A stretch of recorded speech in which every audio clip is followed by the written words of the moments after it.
औज़ु बिल्लाहि मिनश शैतानिर रजीम बिस्मिल्लाहिर रहमानिर रहीम। Dear students, अस्सलामु अलैकुम। आज हमारा चैप्टर फर्स्ट का छठा लेक्चर माइटोकॉन्ड्रिया के बारे में होगा।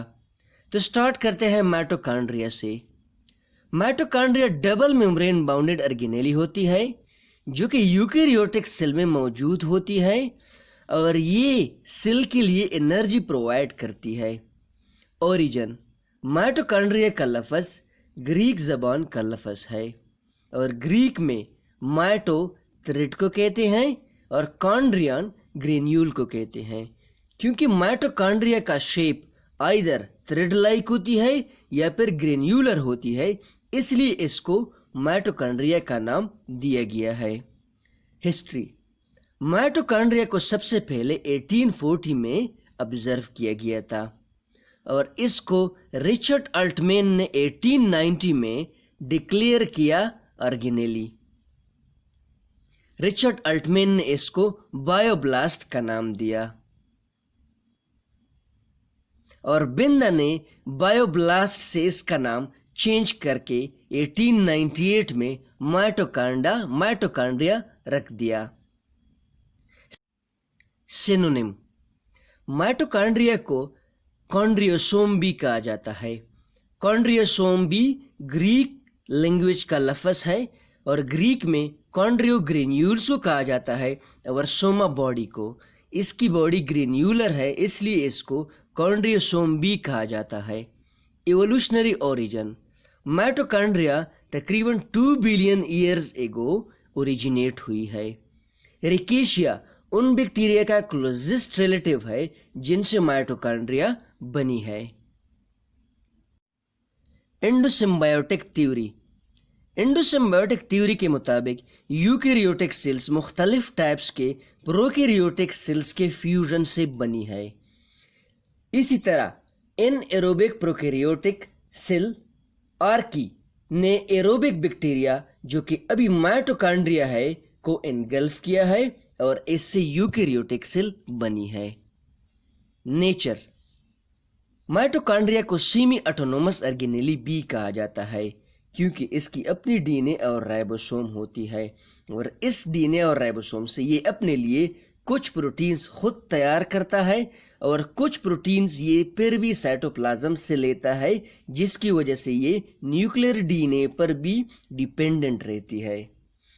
साइज: माइटोकॉन्ड्रिया की लेंथ 1 से लेकर 10 माइक्रोमीटर तक होती है और इसकी विड्थ 0.05 से लेकर 1 माइक्रोमीटर तक होती है। शेप: ये आइदर एलंगेटेड और बीन शेप्ड होते हैं या फिर थ्रेड लाइक होते हैं। नंबर: माइटोकॉन्ड्रिया की तादाद सेल में डिपेंड करती है सेल के टाइप पे, सेल के एक्टिविटी पे। लाइक फॉर एग्जाम्पल ह्यूमन के फाइट मसल्स में 5 लाख तक माइटोकॉन्ड्रिया हो सकते हैं और स्पर्म में 25 तक माइटोकॉन्ड्रिया हो सकते हैं। किडनी में माइटोकॉन्ड्रिया की तादाद 300 से लेकर 400 तक पर सेल होती है और लीवर में माइटोकॉन्ड्रिया की तादाद पर सेल 1000 से लेकर 1600 तक रिकॉर्ड की गई है। Origin: mitochondria self replicating organelle है। इसका मतलब ये है कि नए माइटोकॉन्ड्रिया प्री एग्जिस्टिंग माइटोकॉन्ड्रिया से बाइनरी फिजन प्रोसेस के थ्रू प्रोड्यूस होते हैं। Composition: mitochondria protein, lipid, RNA और डीएनए से बनी होती है। प्रोटीन की कंसंट्रेशन 65 से लेकर 70% तक होती है, लिपिड्स 25 से लेकर 30% तक होती है, आरएनए 5 से लेकर 7% तक और डीएनए 2 से लेकर 5% तक प्रेजेंट होती है। स्ट्रक्चर: माइटोकॉन्ड्रिया का स्ट्रक्चर 4 मेन कंपोनेंट्स पर मुश्तमिल होता है: outer membrane, inter membrane space, inner membrane और मैट्रिक्स। ये साइड पे आप लोग डायग्राम में देख सकते हैं। ये आउटर मेम्ब्रेन है, ये इनर मेम्ब्रेन है, ये मैट्रिक्स है सॉल्यूशन और ये इंटर मेम्ब्रेन स्पेस कहलाता है।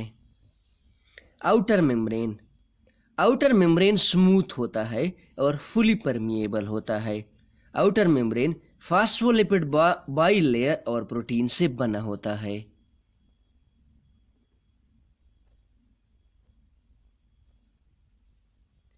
आउटर मेम्ब्रेन में कुछ इंटीग्रल मेम्ब्रेन प्रोटीन्स होते हैं जिनको पोरीन्स कहा जाता है। इन प्रोटीन्स का काम ये होता है कि ये डिफ्यूजन को अलाउ करते हैं, मॉलिक्यूल्स की डिफ्यूजन को अलाउ करते हैं जिनकी साइज 5000 डाल्टन तक होती है। तो आयंस, न्यूट्रन्स मॉलिक्यूल्स, एटीपी और एडीपी जैसे मॉलिक्यूल्स आउटर मेम्ब्रेन के थ्रू इजीली डिफ्यूज कर सकते हैं। इंटर मेम्ब्रेन स्पेस, इसको पीरीमाइटोकॉन्ड्रियल स्पेस भी कहा जाता है और यहाँ पे प्रोटॉन की कंसंट्रेशन ज़्यादा होती है। इंटर मेम्ब्रेन स्पेस की विड्थ 6 से लेकर 10 नैनोमीटर तक होती है। इंटर मेम्ब्रेन में जो सॉल्यूशन मौजूद होता है उसकी कंपोजिशन साइटोसोल में जो सॉल्यूशन मौजूद होता है उसके कंपोजिशन के साथ एक जैसी होती है। Inner mitochondrial membrane, inner mitochondrial membrane semi permeable होता है और अलाउ करता है कार्बन डाइऑक्साइड को, वाटर और ऑक्सीजन जैसे मॉलिक्यूल्स को। इनर माइटोकॉन्ड्रियल मेम्ब्रेन फोल्डेड होता है। इन फोल्ड्स को क्रिस्टी या माइक्रोविलाई या ट्यूब्यूलाई कहते हैं। क्रिस्टी, इन फोल्ड्स को एनिमल्स में क्रिस्टी कहा जाता है और इन फोल्ड्स को प्लांट्स में माइक्रोविलाई या ट्यूब्यूलाई कहा जाता है।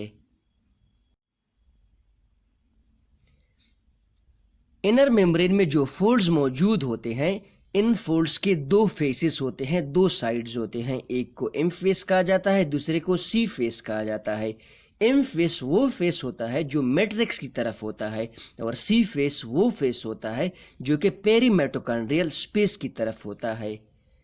इनर मेम्ब्रेन में कुछ पार्टिकल्स मौजूद होते हैं जिनको F1 पार्टिकल कहा जाता है, elementary particle, oxysome, F1 F0 particle भी कहा जाता है।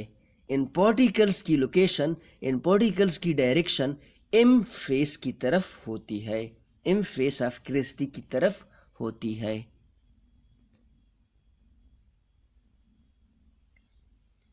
इन पार्टिकल्स की लेंथ 10 नैनोमीटर तक होती है। ये पार्टिकल्स 3 पार्ट्स पर मुश्तमिल होते हैं, बेस, स्टॉक और हेड। ये आप लोग देख सकते हैं, ये क्रिस्टी है और ये येलो कलर में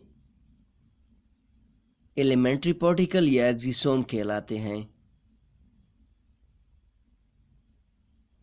ये हेड है एक्सिसोम का, ये पेडिसल है या स्टॉक और ये बेस कहलाता है। हेड को F1 पार्टिकल भी कहा जाता है और हेड जो है ये रिस्पॉन्सिबल होता है सिंथेसिस ऑफ एटीपी के लिए। बेस और स्टॉक को F0 पार्टिकल बनाते हैं।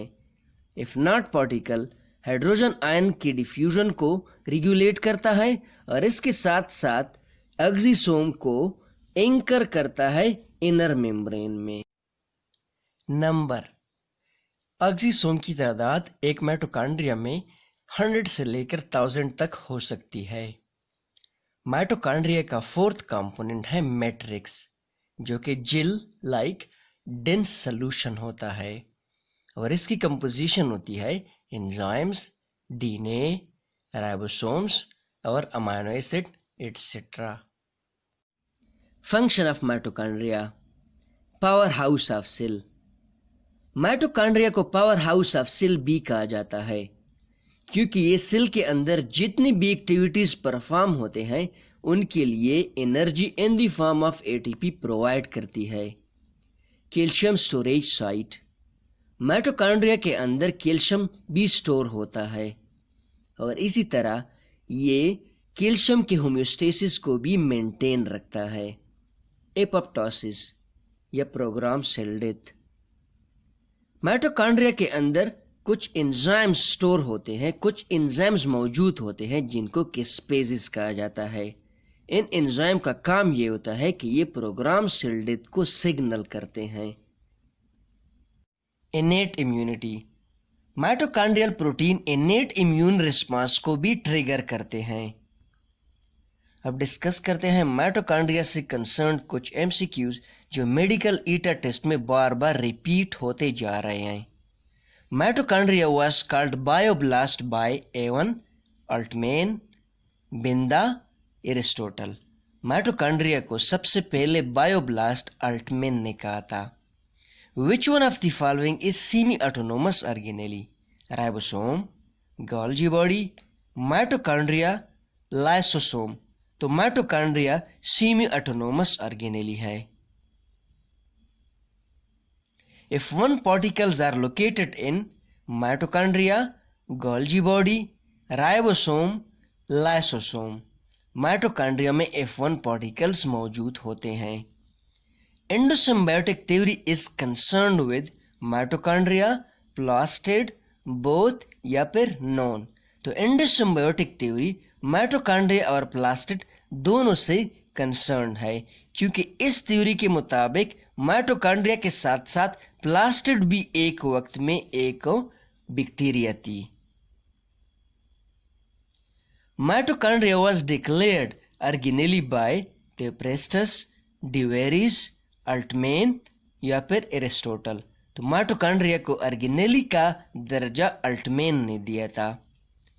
Outer mitochondrial membrane is fully permeable, partially permeable, both or non.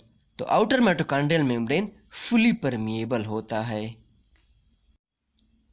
F1 particle is also called oxisome, elementary particle, F1 F0 particle, all of the above.